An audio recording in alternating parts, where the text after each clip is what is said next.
Rahimahullah, Bapak-bapak, Ibu-ibu, dari sini ayat ke-19 sampai 24 tadi Allah Subhanahu wa taala menegaskan bahwa orang-orang yang mengetahui, memahami apa yang diturunkan Allah kepada mereka itu berbeda dengan orang yang buta menutup matanya. Nah, dari ayat ini saja kita bertambah keyakinan kita seharusnya. Terkadang mungkin kita dalam kehidupan ini protes atau komplain, kok kenapa ada orang-orang yang beriman dalam kenikmatan tetapi dia kufur kepada Allah Subhanahu wa taala, sedangkan ada orang-orang yang sangat sederhana, terbatas bahkan, tetapi dia kuat keimanannya kepada Allah. Nah, di sini Allah menegur kita bahwa kamu jangan lupa, afaman ya'lamu annama unzila ilaika min rabbikal haqqu kaman huwa a'ma. Apakah kamu menyangka orang-orang yang faham dengan apa yang Allah turunkan dari Allah ke kita semua dengan orang yang buta itu sama? Nah, Allah menegaskan kepada kita, jangan merasa gaman, gitu kata Allah. Sudah jelas orang yang memahami Al-Quran akan berbeda statusnya dengan orang yang menutup hati, begitu. Nah, dulu sahabat Rasulullah sangat bersedih ketika melihat Rasulullah tidur di atas tikar yang membuat kulitnya berbekas di kulitnya. Mereka bersedih. Kenapa ya Rasulullah, orang yang soleh harus hidup seperti ini, sedangkan Abu Jahal dan yang lainnya tidur di atas kasur yang empuk? Masya Allah.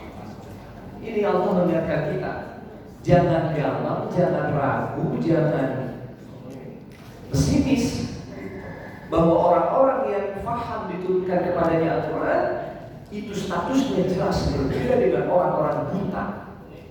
Buta bisa dalam dua keadaan, dia menutup matanya sendiri karena dia keras hatinya, ya, atau dia dibutakan dengan yang lain, harta, jabatan, kedudukan, dan yang lain. Lalu kemudian diperjelas lagi, alladzina yufuna bi ahdillah, orang-orang yang memegang janji Allah Subhanahu wa taala.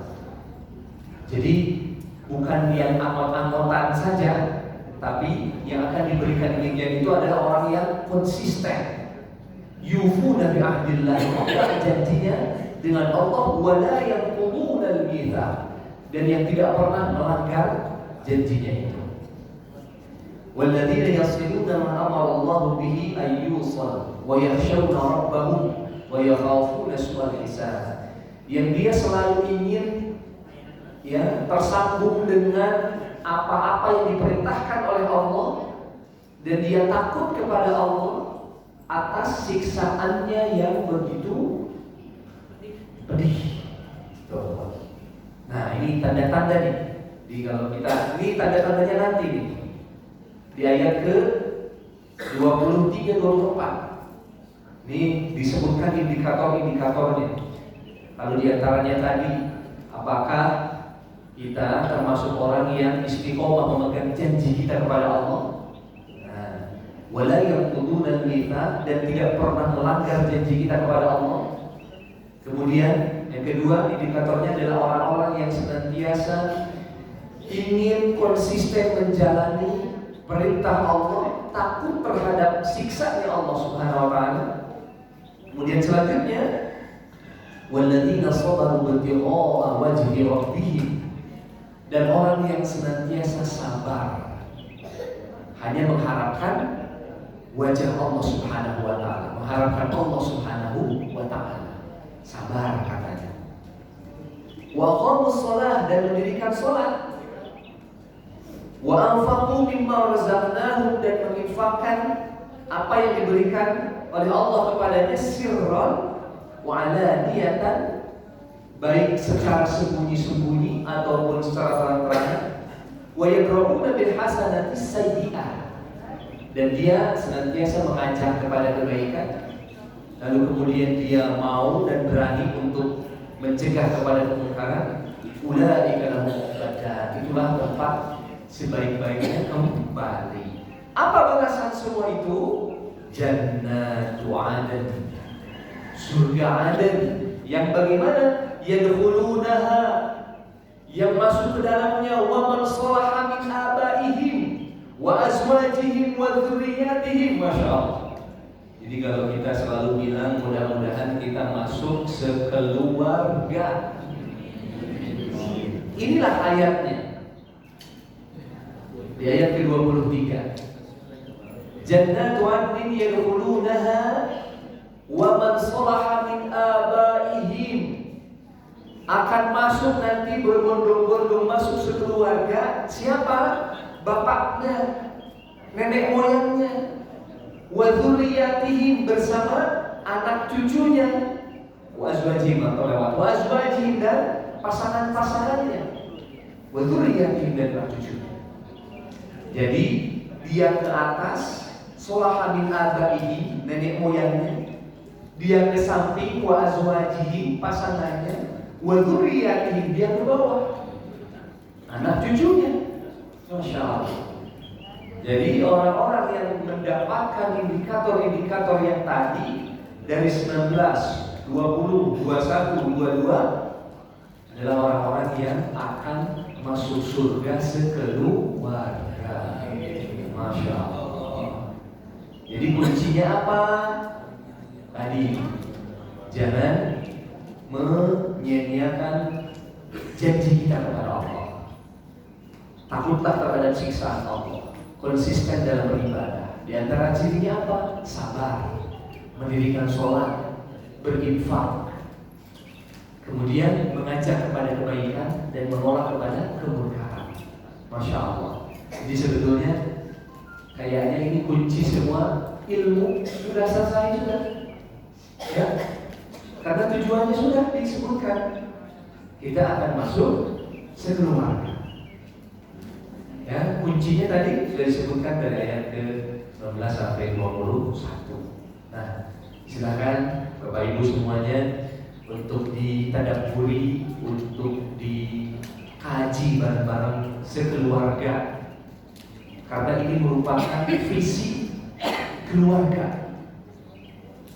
Jadi visi keluarga, jadi katanya, kata para pakar ilmuwan, ahli psikolog Islam maupun yang lainnya, kita dalam membangun keluarga juga harus memiliki visi.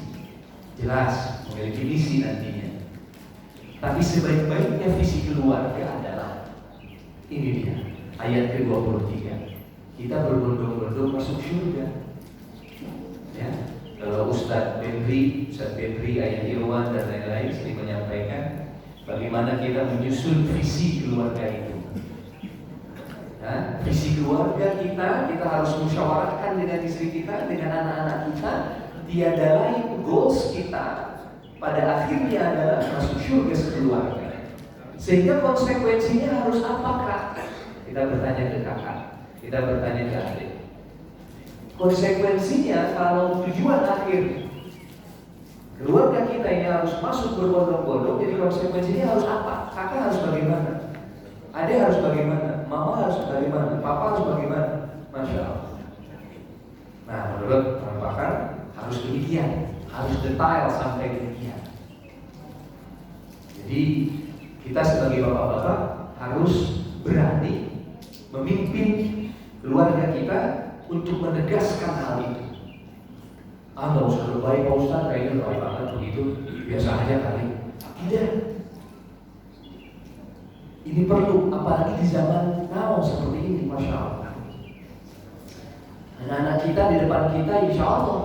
Tapi ternyata dengan circle-nya, ya tantangannya begitu besar. Jadi tidak cukup dia belajar kepada gurunya saja, tapi harus intervensi kita sebagai ayah, sebagai ibu, di dalam keluarga kita, di rumah kita harus intervensi. Kita harus tegaskan visi kita ke sini, jangan menyimpang. Boleh kakak akan kuliah di mana, akan kerja apa, tapi lagi-lagi tujuannya tetap ke sini. Papa mama kerja ke sana kemari, banting tulang, banting keringat dan sebagainya, tujuannya tetap ke sini. Masya Allah. Mudah-mudahan kita bisa melakukan hal itu karena tantangan dan godaan zaman ini untuk anak-anak kita, apalagi cucu kita begitu sangat besar. Sehingga kita harus menegaskan di dalam keluarga kita bahwa tujuan kita demikian. Bahkan Ustaz Febri mengatakan kalau bisa tempel di kamar kita, kamar masing-masing, kamar ayah dan ibu, kamar anak-anak, si kakak, si adik, tempel tujuan kita masuk surga sekeluarga. Sehingga nanti misinya diturunkan, diberitahu misinya, berarti kalau demikian apa? Tilawahnya harus bagaimana, sholatnya harus bagaimana, sedekahnya harus bagaimana. Semua berbondong-bondong. Karena apa? Ini dia, ini janji. Jadi bukan apa ya? Bukan ucapan para ustaz semata itu untuk membahagiakan para jamaah, bukan. Ini ditegaskan di ayat ini. Jadi bukan janji kosong. Benar-benar kita akan berkumpul sekeluarga, baik ke atas nenek moyang kita maupun anak cucu kita. Masya Allah. Mudah-mudahan demikian.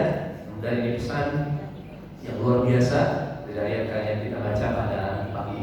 Alhamdulillahirrahmanirrahim. Mari Bapak Ibu kita lanjutkan kepada pembahasan kita hari ini, yaitu pembahasan tentang surat Al-Qalam. Alhamdulillah kita sudah kurang lebih 2 kali ya, kalau tidak salah, kita membahas tentang surat Al-Qalam ini. Kita lanjutkan.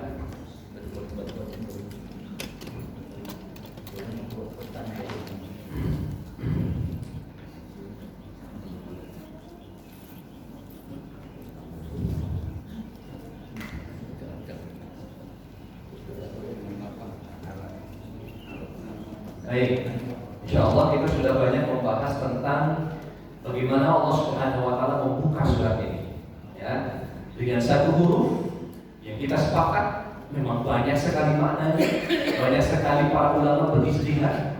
Apa sih rahasia di balik nun? Ya, tapi lagi-lagi itu semua ijtihad. Namanya ijtihad, para ulama berpikir mengaitkan dengan ayat-ayat lain, mengaitkan dengan hadis. Bahkan ada juga para ulama yang berijtihad dengan logika.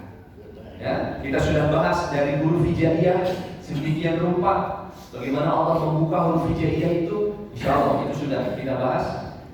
Nah, lalu kemudian Allah Subhanahu Wa Taala di sini bersumpah dengan membuka surat tersebut dengan huruf waw, dan yang disumpahkannya adalah Al-Qalam. Kita juga sudah membahas bahwa intinya para ulama lebih condong bahwa maksudnya adalah Allah bersumpah dengan ilmu yang luas di dunia ini. Ya. Jadi agama Islam ini erat kaitannya dengan Al-Qalam. Apa itu Al-Qalam? Pena. Ya.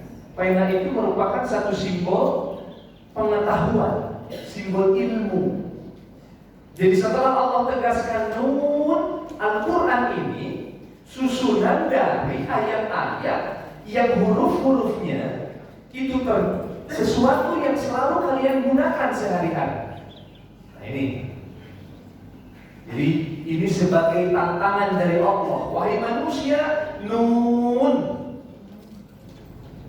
Apa nun? Nun ini kan huruf nun yang kita gunakan dalam berbicara setiap hari untuk orang Arab. Min misalnya, min ada huruf nunnya. Minal bait, minallahi wa rasulih. Atau juga huruf-huruf atau kalimat-kalimat lain ada huruf nun di dalamnya. Maka di sini Allah tantang kita, tegaskan bahwa Al-Quran ini diturunkan dengan menggunakan bahasa yang kamu gunakan sehari-hari. Nun, wal qalami, dan demi pena. Yang ini simbol ilmu, simbol pengetahuan. Nah ini nanti kita akan Lihat bagaimana luar biasanya Allah Subhanahu wa taala. Wal qalami wa ma yasturun, dan yang telah dituliskan. Kita sudah bahas juga waktu itu. Lalu kemudian kalau ini qasam, ini kan huruful qasam, huruf sumpah. Allah bersumpah dengan apa? Al-qalam, demi pena. Untuk apa Allah bersumpah? Nah, kita sering membahas ya, kita sudah paham. Ketika Allah bersumpah, berarti ada sesuatu yang istimewa yang ingin Allah katakan. Seperti dalam surah-surah lain yang sudah pernah kita bahas. Apa jawabul qasamnya? Ma anta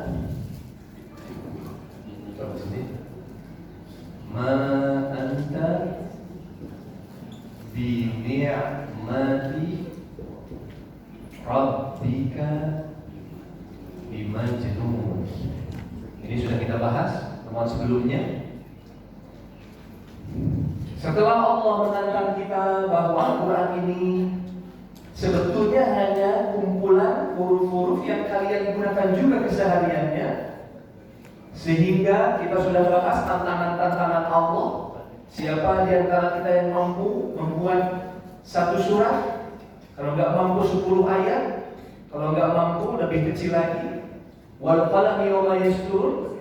Lalu kemudian kita bertanya, untuk apa Allah bersumpah demi pena ini? Jawabannya adalah ini. Ma anta bi ni'mati rabbika bimajnun. Allah ingin memberikan informasi yang tegas kepada kita bahwa Rasulullah SAW bukanlah orang gila. Ya? Ada hubungannya enggak permasalahan gila dengan al-qalam yang simbol keilmuan? Ada ya? Ya. Al-qalam, pena, itu simbol keilmuan. Jadi segala ilmu harus diikat dengan apa? Dengan pena. Gitu ya? Al-Quran saja dahulu diikat dengan tulisan-tulisan, meskipun tulisannya di atas batu, di atas pelepah kurma, di atas kulit unta, di atas tulang, tapi harus diikat. Lalu kemudian Allah tegaskan, ma anta bi ni'mati rabbika bimajnun. Sesungguhnya engkau wahai Rasulullah dengan semua nikmat yang aku berikan kepadamu, bukanlah engkau orang yang gila. Nah, jadi luar biasa. Sebaliknya kalau bukan orang yang gila, yang bagaimana dong? Ini dia kembali ke sini. Ya, bahwa dari Rasulullah lah itu sumbernya ilmu, pengetahuan. Nah, ini penegasan yang ingin Allah katakan. Ya, tidak berlama-lama karena ini sudah kita kaji. Lalu kemudian selanjutnya, setelah ma anta bi ni'mati rabbika bimajnun, terus yang selanjutnya, wa inna laka wa inna laka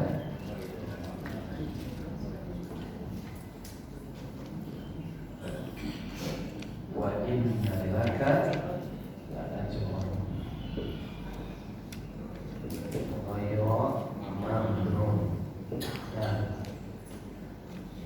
para ulama mengatakan huruf waw di sini ini wawul a'thaf. Wawul a'thaf itu nyambung, betul. Berarti dan. Berarti kalau nyambung dan berarti masih membahas tentang jawabul qasam dong ya. Ini kan jawabul qasam. Ini huruf qasam, kemudian ini yang disumpahkannya, jawabul qasamnya ini berarti kalau waw dan saya dan bapak berarti bareng-bareng ya. Nah, berarti ini juga sama. Berarti ayat ini juga merupakan bagian dari jawabul qasam yang utama. Apa maksudnya? Allah menegaskan selain bahwa Rasulullah bukan orang gila, begitu juga Allah tegaskan sesungguhnya bagi Rasulullah itu ajrun ghairu mamnun, pahala yang mamnun. Apa itu mamnun? Para ulama bilang mamnun itu adalah ghair munqati'. Ghairu mamnun itu berarti ghairu munqati', yang tidak terputus. Ya, Masya Allah, luar biasa. Rasulullah SAW dijamin oleh Allah memiliki pahala yang tidak akan pernah terputus. Allahu Akbar. Maka pantas nanti kalau yang masuk surga pertama kali itu siapa? Rasulullah SAW. Dan umatnya siapa itu?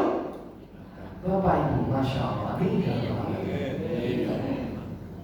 La ajrun ghairu mamnun.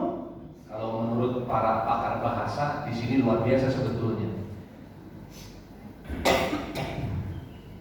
Di sini ada taukid inna.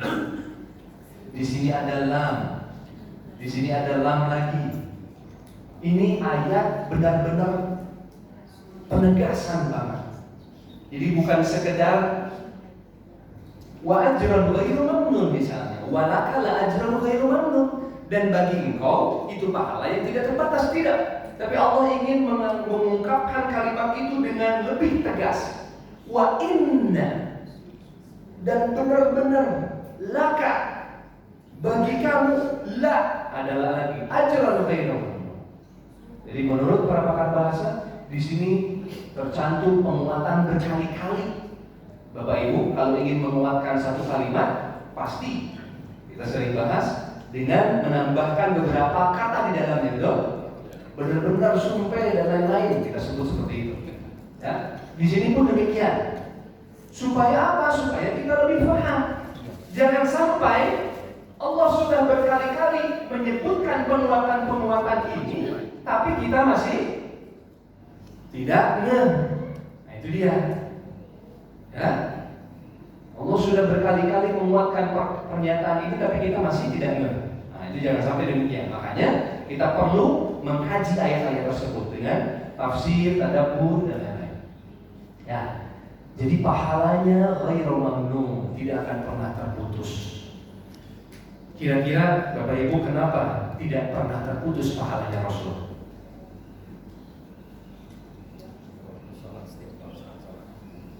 Pelaksanaan sholat. Karena yang mengajarkan sholat berarti kita adalah Rasulullah SAW. Jadi para ulama mengatakan, betul Pak, di antara hal yang menyebabkan pahala Rasulullah tidak terputus itu karena Rasulullah SAW yang mengajarkan ilmu Islam, syariat Islam kepada umatnya ketika itu, kepada para sahabat, lalu kemudian kepada sahabat besar, sahabat kecil, kemudian kepada tabi'in, dan lain sebagainya, 14 abad sampai kepada kita.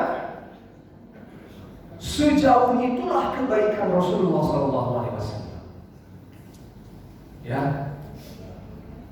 Jadi kalau nenek moyang kita yang kita sebut yang soleh, mungkin suatu saat nanti dalam satu masa itu akan berhenti, di mana hal itu menjadi dilupakan misalnya. Tetapi dari hubungan Allah Subhanahu wa Ta'ala kepada Rasulullah SAW, Masya Allah, saking luasnya, saking Rasul sudah berusaha keras dulu.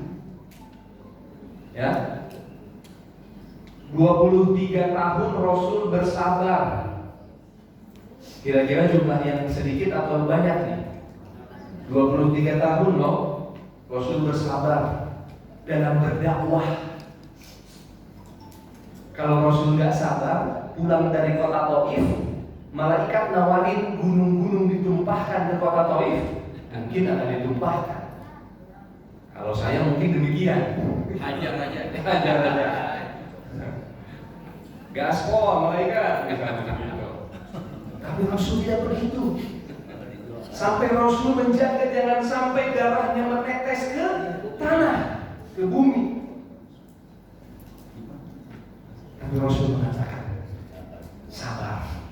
Aku mendoakan mereka, niscaya dari keturunan mereka nanti akan berbondong-bondong masuk Islam. Rasul bersabar selama 23 tahun, maka pantas pahalanya besar. Pahalanya tidak akan pernah terputus. Jadi tadi ayat pada surat Al-Quran itu juga diantaranya apa? Walladzina sabaru ibtigha'a wajhi rabbi. Orang yang sabar tadi. Jadi sebetulnya Bapak Ibu, sabar itu mudah diucapkan, sulit dilaksanakan. Saya begitu mudah nih ngomong, padahal habis ini di jalan ada yang nyari dikit, langsung naik. Yang ngelaksanain dikit, langsung naik lagi. Allahu Akbar. Ya begitulah ya. Maka mengapa tauladan kita ini Rasulullah? Ya, tauladan kita ini Rasulullah. Seorang manusia seperti kita, tapi kesolehannya, kesabarannya jauh melampaui kita. Kalau seandainya kesabaran tauladan kita ini Kapten Amerika, apa yang terjadi? Itu yang terjadi untuk anak-anak kita. Ya, tauladannya adalah Hulk. Ya, sehingga dikit-dikit itu yang terjadi. Tauladannya adalah Hulk, tauladannya adalah Thor. Sehingga PR-nya demikian. Tapi kalau kita menjadikan tauladan Rasulullah yang selama 23 tahun, ini baru kita hitung dari mulai beliau diangkat menjadi Rasul. Kalau kita hitung semuanya, Masya Allah, lebih luas daripada itu. Jadi Allahu Akbar, inilah penegasan di mana Rasulullah ini pahalanya besar, tidak akan pernah terputus. Kita, kalau kita simulasikan bahkan orang yang bersolawat setiap hari, jumlah kaum muslimin berapa? Sedunia loh, 1,9 miliar. Saya tadi malam pun searching, katanya sedemikian. 1,9 M jumlah kaum muslimin sedunia. Bayangkan kalau mereka bersolawat konsisten setiap hari, dikalikan 1 bulan, dikalikan 1 tahun, Masya Allah, triliunan solawat-solawat ini sampai ke angkasa, sampai kepada Rasul dan sampai kepada Allah Subhanahu wa Ta'ala. Begitupun orang-orang yang bersolawatnya mendapatkan kemuliaan yang begitu besar. Masya Allah. Dalam azan saja misalnya, asyhadu an la ilaha illallah, kemudian asyhadu anna Muhammadan Rasulullah. Jadi tidak hanya 10 kali sebetulnya kita menyebut nama yang mulia baginda Rasulullah Muhammad SAW. Jadi setiap hari terus itu pahalanya tidak terputus sampai kepada Rasulullah SAW. Ya, jadi di sini ditegaskan ajar pahala ghairu mamnun, yang tidak pernah terputus. Kemudian selanjutnya ayat selanjutnya, wa innaka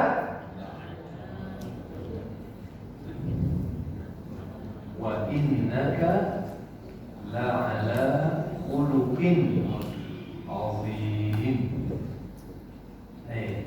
Nah, di sini ada apa Bapak Ibu? Huruf apa ini? Waw juga. Berarti di sini tadi huruf apa? Waw juga. Makna waw di sini berarti kalimat ini merupakan sambungan dari jawabul qasam utama. Ternyata di ayat selanjutnya juga menggunakan huruf waw. Berarti apa? Sama-sama menjadi penguat dari jawabul qasam ini. Gitu ya. Jadi yang pertama, yang utama tadi bahwa Rasulullah ditegaskan bukanlah orang yang gila dengan semua kenikmatan-kenikmatannya. Yang kedua, bahwa Rasulullah memiliki pahala yang begitu besar dan tidak akan pernah terputus. Dan yang ketiga, ini dia, wa innaka, ada tauhid lagi di sini. La, ada tauhid lagi di sini. Ala, di sini juga tauhid. Ini luar biasa nih. Jadi bahasa Arab itu memang penuh dengan makna. Satu hurufnya, bahkan harokatnya itu penuh dengan makna. Harokat fathah dengan harokat dhammah itu merubah makna. Begitu juga dengan kasrah, merubah makna kalau kita baca. Ya, inilah luar biasanya bahasa Arab. Ini adalah bahasa Al-Quran yang itu juga akan digunakan dalam surga ya Allah Subhanahu wa Ta'ala nanti. Maka orang-orang yang mempelajari Al-Quran menjadi orang-orang yang sebaik-baiknya, kata Rasulullah SAW. Ya, karena akan membuka semua cakrawala ilmu. Maka jika ada putra-putri Bapak Ibu yang hari ini sedang mondok, belajar bahasa Arab, belajar tafsir, belajar kitab, Masya Allah, itu ilmu semulia-mulianya ilmu. Mudah-mudahan diberikan kesabaran dalam menuntut ilmu tersebut. Mudah-mudahan diberikan kelapangan, kecerdasan, sehingga ilmunya nanti bermanfaat. Amin. Nah, itulah keluar biasaan bahasa Arab. Wa inna la ala. Ini adalah penguatan semua ini. Allah ingin kembali menguatkan pernyataannya untuk kita semuanya. Bahkan kalau Allah mengatakan, kenapa di sini ada ala? Ala itu bermakna di atas secara bahasa. Ada ala, ada fi, ada fauqo, ada amama.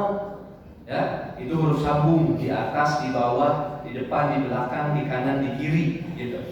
Tapi kata ala, nah ini luar biasa di bahasa Arab. Satu huruf saja memaknai segala sesuatu.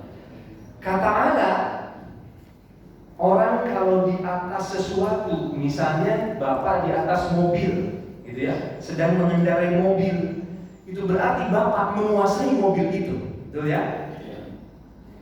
Itulah makna ala.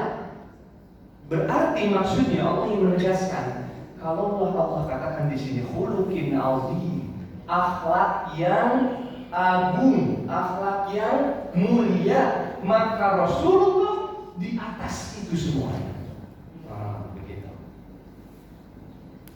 Jadi kayak orang yang sudah sangat mahir menunggangi kuda di atas kuda, alal hisan misalnya, atau bisa juga fawqal hisan. Tapi ketika dikatakan alal hisan, berarti dia sudah sangat mahir berkuda dengan cepat sambil memanah.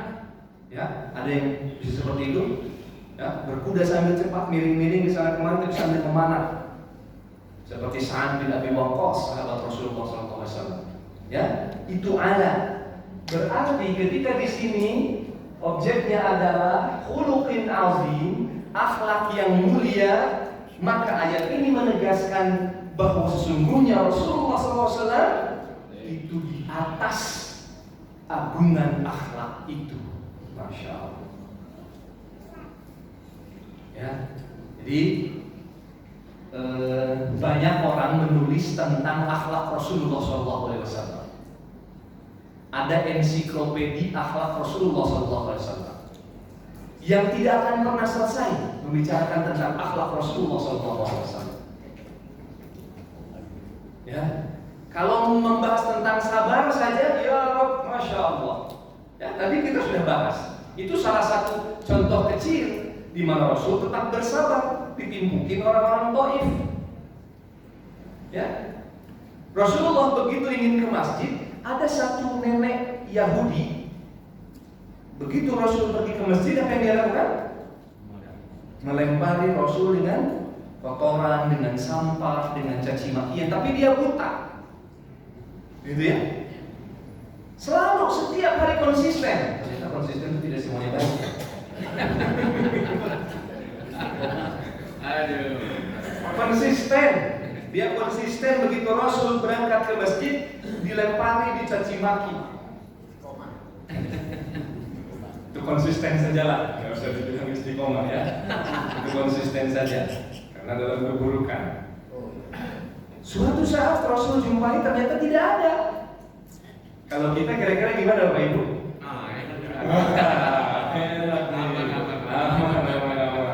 Apalagi ternyata setelah dicari tahu ada info dia sakit. Kalau kita bagaimana? Walat tuh misalnya ya, nah lo kan, gua bilangin misalnya, walat dan lain-lain, syukurin dan lain sebagainya semua. Tapi apa yang terjadi dengan Rasul? Masya Allah. Rasulullah tengok Tanpa dia pun tahu siapa itu yang menengok kemudian disuapin. Coba disuapin. Ini bagaimana Rasul bermuamalah dengan orang Yahudi. Rasul menyuapi dia makan sampai dia sembuh. Lalu kemudian dia penasaran siapa ini, sampai pada akhirnya diketahuilah bukan oleh Rasulullah. Bukan kalau saya mungkin bilang, nih makan nih. Tahu nggak ini siapa?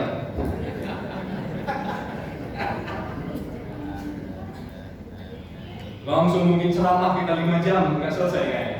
Ya, ini adalah bla bla bla semua terus. Ya. Tapi Rasulullah meninggalkan begitu saja. Lalu kemudian dicari tahu dan ternyata itu Rasulullah ya. Singkat cerita, menurut riwayat dia langsung masuk Islam, katanya demikian. Masya Allah. Banyak sekali kalau kita mau membahas akhlak Rasulullah SAW. Kalau kita memperingati Maulid saja itu tidak akan pernah habis. Itu majelis zikir, majelis Rasulullah SAW itu memperingati Maulid sampai 1 tahun namanya. Karena tidak selesai membahas akhlak Rasulullah satu persatu. Saking mulianya Rasulullah SAW. Apalagi kita sebut tadi sabar sudah tawadu. Wah, begitu juga Rasul tawadu. Rasul itu sebagai seorang suami juga mengerjakan tugas-tugas istri. Ada bajunya yang sobek, Rasulullah perbaiki sendiri. Tuh. Sandalnya yang kira-kira apa ya? Seperti itu dikerjain sendiri. Masya Allah. Masya Allah. Ya, membersihkan rumah, merapikan rumah dan lain sebagainya dilakukan juga sendiri. Masya Allah. Pokoknya tidak akan ada habisnya. Sehingga Siti Aisyah ketika ditanya oleh para sahabat, tolong ceritakan bagaimana Rasul kalau di rumah. Karena biasanya orang kalau di rumah kelihatan aslinya.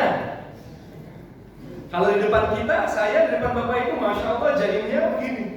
Ya? Tapi kalau di rumah, banyak istri saya gimana itu? Masya Allah. Astagfirullahaladzim. Begitulah kondisinya. Para sahabat bertanya kepada Siti Aisyah, bagaimana Rasul kalau di rumah? Apa jawaban Siti Aisyah? Ya sama, tapi apa yang diungkapkan? Karena khuluquhu Al-Quran. Kata Siti Aisyah menjawab ketika ditanya oleh para sahabat, karena khuluquhu Al-Quran. Masya Allah. Akhlaknya adalah Al-Quran kan? Jadi ternyata Rasul di luar dengan Rasul di rumah mulia, sama-sama mulia. Karena dia mengimplementasikan hukum-hukum Al-Quran kan? Jadi apa yang beliau ucapkan, apa yang beliau dakwahkan kepada umat, itu pula yang beliau lakukan di rumah. Itu pula yang beliau lakukan. Maka khuluquhu Al-Quran, akhlaknya adalah Al-Quran kan? Anas bin Malik, dia membantu Rasul dari kecil. Dari anak-anak seperti Ibnu Abbas juga sama membantu Rasul dari kecil. Pernah ditanya oleh para sahabat, gimana sih akhlak Rasul di rumah? Nah, para sahabat bertanya pula kepada anak kecil, bagaimana akhlak Rasul di rumah? Apa jawaban Anas bin Malik? Sungguhnya Rasul tidak pernah menyuruh apapun kepada saya. Bayangkan, Anas bin Malik datang ke rumah Rasul untuk membantu Rasul. Tapi testimoni dari Anas bin Malik bahwa Rasul tidak pernah nyuruh. Luar biasa. Nah, itu Tapi bun, apakah anak rajin itu bisa instan tiba-tiba simsalabim rajin? Oh iya. Jadi maksud saya adalah Anas bin Malik bisa seperti itu Itu berkat apa? Berkat pendidikan yang Rasul lakukan selama di rumah. Ada teladan ya Pak. Betul, Masya Allah. Kalau dalam hal majikan dan pegawai atau guru berarti majikannya harus masih teladan. Betul, Masya Allah. Presiden harus teladan. Masya Allah, luas ini. Ya, jadi Rasulullah SAW sebagai seorang suami, sebagai pemimpin keluarga di situ, ini berbicara orang yang ingin bantu-bantu di rumah Rasul, tapi katanya Rasul tidak pernah nyuruh-nyuruh. Allah Akbar, luar biasa. Tapi bagaimana Anas bin Malik bisa menjadi seperti itu? Itu karena berkat kepemimpinan Rasul di dalam rumah. Maka Rasul selalu bilang sebaik-baiknya orang adalah orang yang berbaik akhlaknya kepada keluarganya. Sebetulnya itu kunci dari Rasul. Bahkan ada juga dulu para ulama bilang kalau kita ingin meng-hire seseorang untuk dunia pekerjaan, lihat dia di dalam rumahnya. Bagaimana kepemimpinannya di dalam rumah. Karena itu juga menjadi indikator orang itu baik dalam bekerja. Masya Allah. Seandainya sekarang HRD segitu semua, kira-kira bagaimana? Ya salam. Bagaimana kira-kira? Wah, sudah terbuka semua rahasia. Itu tidak bisa kerja di tempat yang mewah, yang kita harapkan, yang kita cita-citakan. Khairukum li ahli, kata Rasul. Sebaik-baiknya manusia adalah orang yang baik kepada keluarganya. Itu standar sebetulnya. Makanya kalau kita membahas akhlak Rasul, Rasul itu kalau sebagai pendakwah, sebagai Rasulullah jelas sebagai pendakwah terbaik. Kalau dikatakan sebagai seorang suami, suami terbaik. Dikatakan sebagai apa lagi? Pemimpin negara, pemimpin terbaik.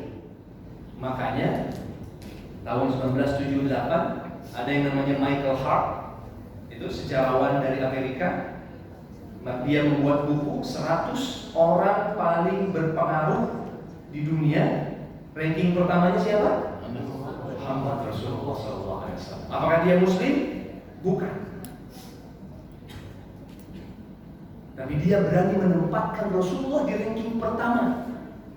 Karena apa? Dia mengatakan dalam bukunya, saya paham, saya yakin para pembaca akan terkejut. Kenapa saya menempatkan Muhammad di ranking pertama? Itu dia bilang. Dia sadar bahwa bukunya akan dibaca oleh orang-orang non-Muslim di Amerika. Dia ungkapkan itu. Tapi dia berikan alasannya, Tapi mengapa saya menempatkan itu? Karena dia jelaskan. Dia kalau jadi seorang pemimpin keluarga, dia terbaik. Pemimpin masyarakat, dia terbaik. Betul, nah, tadi belum. Pengusaha terbaik. Masya Allah. Saking baiknya dalam sebagai pengusaha, sebagai seorang entrepreneur, Siti Khadijah sampai berpesan kepada Maisarah dan mengatakan, kalau seandainya Muhammad ingin melamarku, maka aku akan terima. Bayangkan, Siti Khadijah yang usianya lebih tua ketika itu, Rasul masih muda, tapi Rasul membantu Siti Khadijah dalam berdagang. Nah, ini mungkin bisa dikatakan sebagai majikan pada awalnya. Khadijah ini sebagai majikannya Rasulullah SAW. Tapi Rasul bisa berdagang sampai ke luar kota, luar negeri. Siti Khadijah sebagai seorang janda kaya raya banyak dilamar oleh para pembesar Quraisy. Tapi apa sikap Siti Khadijah? Menolak semua lamaran-lamarannya. Tapi kepada Rasulullah Muhammad SAW ketika muda, Siti Khadijah menawarkan, seandainya Muhammad melamarku, aku akan terima. Sampaikan pesan ini kepada Muhammad. Lalu Maisarah mengatakan, tenang, wahai Khadijah, aku akan sampaikan. Lalu Khadijah berangkat kepada Muhammad. Di situ sedang ada paman-pamannya, Ali bin Abi Thalib dan lain sebagainya, Abu Thalib dan sebagainya. Lalu diungkapkan, wahai Muhammad, ada pesan dari Khadijah. Apakah engkau bersedia melamarnya? Masya Allah. Alhamdulillah.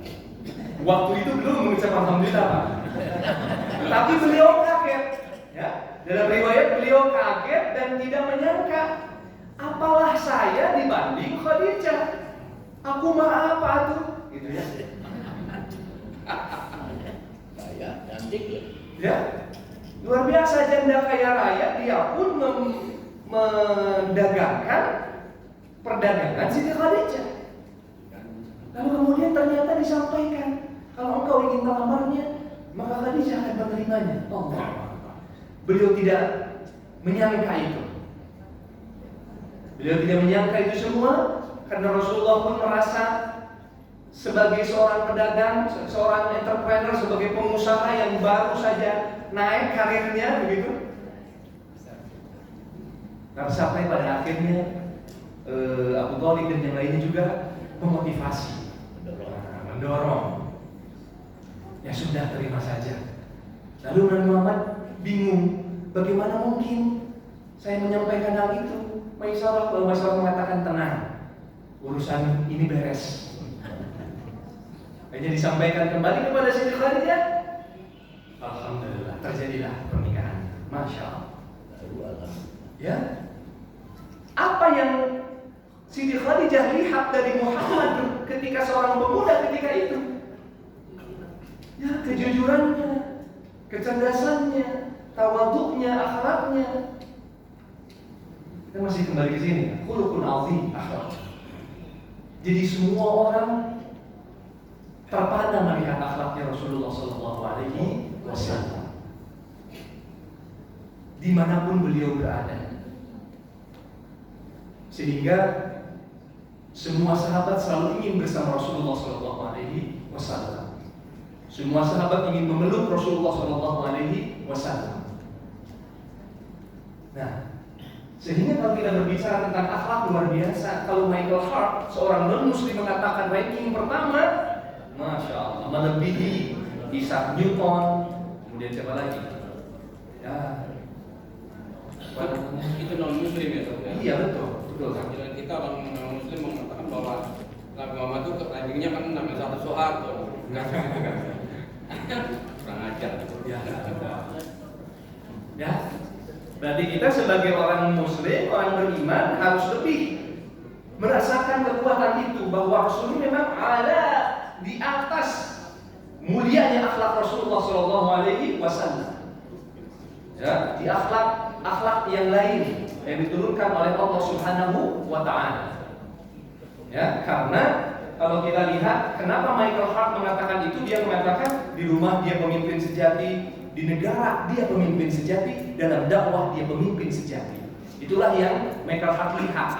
Jadi bukan hanya dalam urusan agama, ternyata urusan negara pun Rasul sukses. Karena dalam 23 tahun Rasulullah berhasil menancapkan fondasi-fondasi kenegaraan, begitu, di Madinah ketika itu. Jadi bukan hanya urusan agama, tapi juga urusan negara, sehingga yakin bahwa Rasul ranking pertama sebagai orang yang berpengaruh. Lain halnya dengan orang-orang yang menulis buku hari ini, nggak ada ceritanya Rasulullah dijadikan ranking pertama. Dia bilang anu, dia bilang ini, dia bilang itu, ya. Tapi Rasulullah SAW adalah ranking pertama. Jadi selama 23 tahun itulah Rasulullah berdakwah, ya, sehingga pantas kalau pahalanya tidak terputus dan Rasul membuktikan akhlaknya mulia. Padahal bangsa Arab sebelum Rasul menjadi Nabi dan Rasul, apa yang terjadi? Apakah bangsa Arab ini bangsa yang berperadaban? Tidak. Jahiliyah. Nah, jahiliyah menurut para ulama itu minimalnya ada 4 makna. Saya silakan begini aja ya, karena ini mengucapkan jahiliyah. Bagaimana moral?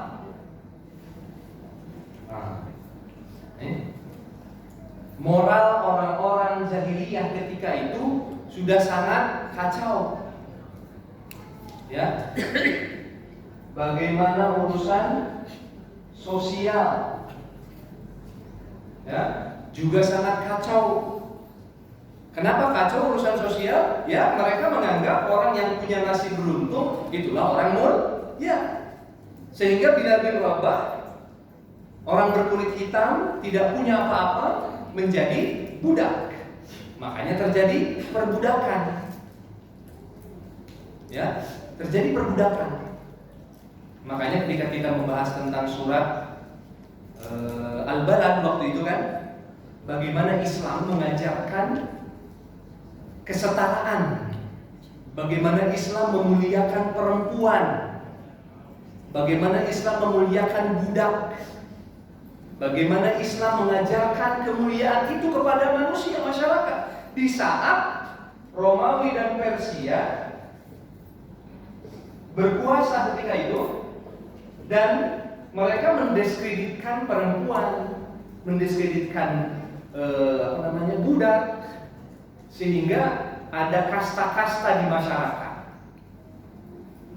Tapi setelah datang Islam, Islam mengatakan bahwa sebaik-baiknya manusia adalah yang bertakwa, bukan yang punya ini, punya itu, bukan yang bagaimana-bagaimana. Nah, ini jahiliyah. Jadi moralnya hancur, mereka dikit-dikit perang dan sebagainya, sehingga di sini juga yang dimaksud jahiliyah adalah perpecahan. Orang Arab itu dikit-dikit perang dulu, sehingga kalau kita bahas sirah nabawiyah itu sering kita bahas, ternyata Rasul juga pernah ikut dalam perang tertentu untuk mengambil anak panah, busur panah, gitu. Ya. Jadi perpecahan antara suku, saling berperang, saling berpecah, mereka saling berantem dikit-dikit, penumpahan darah dikit-dikit, penumpahan darah. Itu yang ketiga. Kemudian yang keempat, menurut para ulama, primitif gitu, bodoh gitu. Nah, jadi tanda-tanda jahiliyah itu minimalnya ada 4 menurut para ulama. Moral orang-orang Arab ketika itu, orang-orang kafir Quraisy ketika itu, berzina, mencuri, berjudi, begitulah moralnya. Kemudian sosial, mereka mendiskreditkan masyarakat, mereka membuat kasta-kasta tertentu yang semakin menyampingkan orang miskin, orang yang tidak punya apa-apa. Kemudian dikit-dikit terjadi perpecahan antar suku. Kemudian bodoh. Nah, bayangkan Rasul datang kepada masyarakat seperti ini. Masya Allah. Rasul datang kepada masyarakat seperti ini. Saya di sekolah punya guru-guru. Kalau di kelas ada anak-anak yang harus diajarinnya itu beda dari anak yang lain, itu kayaknya gimana gitu, stres. Atau baru keluar dari kelas itu kayaknya wah sudah panas bawaannya. Itu baru kondisi seperti itu. Bagaimana Rasulullah SAW? Rasulullah berdakwah kepada orang-orang jahiliyah dengan kondisi seperti ini. Coba, ada yang lebih jahat daripada ini? Ada yang lebih parah daripada ini? Zina, mencuri, membunuh ada di sini. Judi ada di sini. Kalau sekarang ada judo dan lain-lain, ini sudah lebih dulu, lebih senior ini. Ya. Kemudian mereka hanya berbalas pantun, berbalas syair.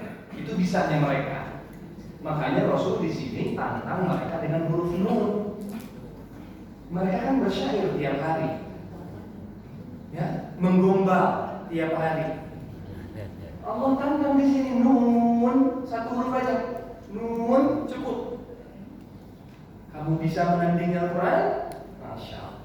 Ditegaskan di sini wal qalami, demi pena.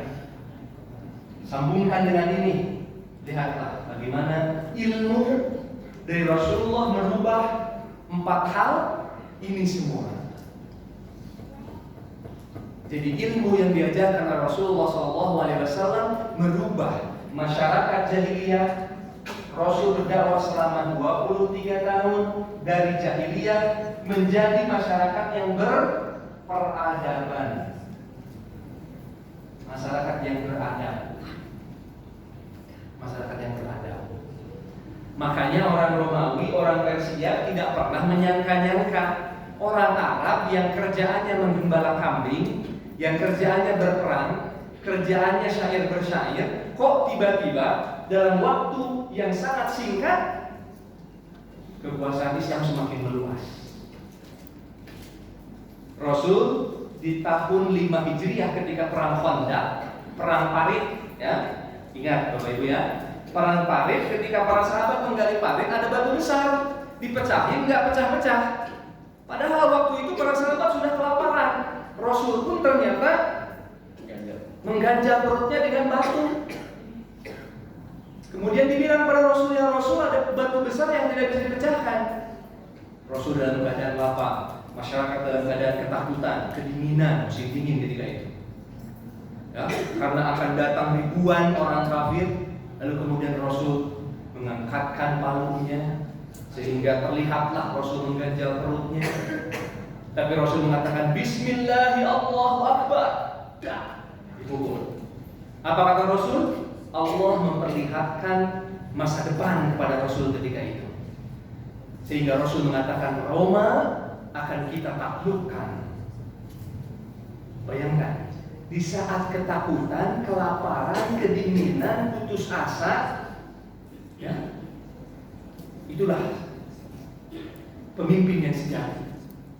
Pemimpin yang sejati, dikala masyarakat seperti itu, tidak lantas mengatakan iya nih, ya memang kita sedang seperti ini nih, nggak ada lagi nih, nggak bisa nih.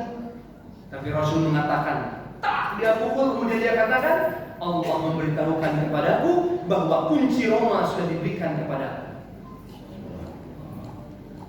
Belum cukup di situ, pukul lagi, tak, setelah mengucapkan basmalah.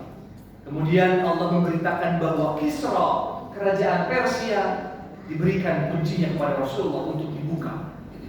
Rasul pun memberitakan kepada sahabat-sahabat Rasul yang sedang putus asa itu, tiba-tiba Rasul mengucapkan itu, kira-kira bagaimana? Wah, ya, semangat lagi. Itulah pemimpin. Tidak cukup sampai di situ, yang ketiga, lagi dipukul. Kemudian Allah memberitakan lagi bahwa Yaman akan terbuka. Masya Allah. Jadi dikala manusia seperti itu, Rasul memotivasi mereka untuk bangkit, untuk optimis.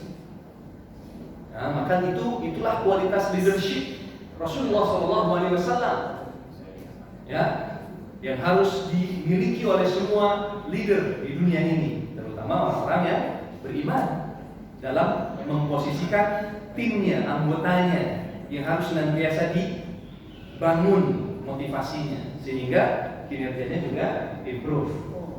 Nah, jadi seperti itulah. Selama 23 tahun Rasul merubah orang-orang jahiliyah dari yang tadinya bermoral hina, memiliki hubungan sosial buruk, sering terjadi perpecahan dan munculnya kebodohan di antara mereka, maka Rasul menjadikan masyarakat itu menjadi masyarakat yang beradab. Nah, itu rahimahumullah Bapak Ibu semua, bahwa 3 pesan ini sangat mulia dan ini adalah rangkaian maksud dari sumpah Allah Subhanahu wa taala. Kenapa Allah bersumpah dengan Al-Qalam? Karena Rasul ingin menegaskan bahwa dengan nikmat Allah, Rasul bukan orang gila. Lalu kemudian bahwa Allah menjamin pahala Rasul akan terus-menerus mengalir, dan Allah juga menjamin dan menyatakan bahwa akhlak Rasulullah adalah di atas segala-galanya, mulia. Nah, itu Bapak Ibu yang bisa kita kaji pada kesempatan ini. Insya Allah kesempatan yang akan datang kita akan lanjutkan. Selanjutnya nanti akan berbicara tentang umatnya, ya, akan dibuktikan bagaimana selanjutnya, gitu ya. Misalnya fasatubsiru wa yubsirun, maka kamu akan melihat, masyarakat akan melihat siapa sih yang sebetulnya gila, gitu kata Allah. Ini akan ditegur. Kalaulah orang-orang mengatakan gila, nanti akan kelihatan siapa yang sebetulnya gila, siapa yang sebetulnya dukun, siapa yang sebetulnya orang-orang yang senantiasa bersyair dan lain sebagainya. Baik, rahimahullah, mungkin itu yang bisa saya sampaikan. Mohon maaf, kebetulan ada kegiatan sehingga mungkin kajiannya tidak lama seperti biasa ya, Bapak Ibu semuanya. Baik, nggak ada pertanyaan. Assalamualaikum warahmatullahi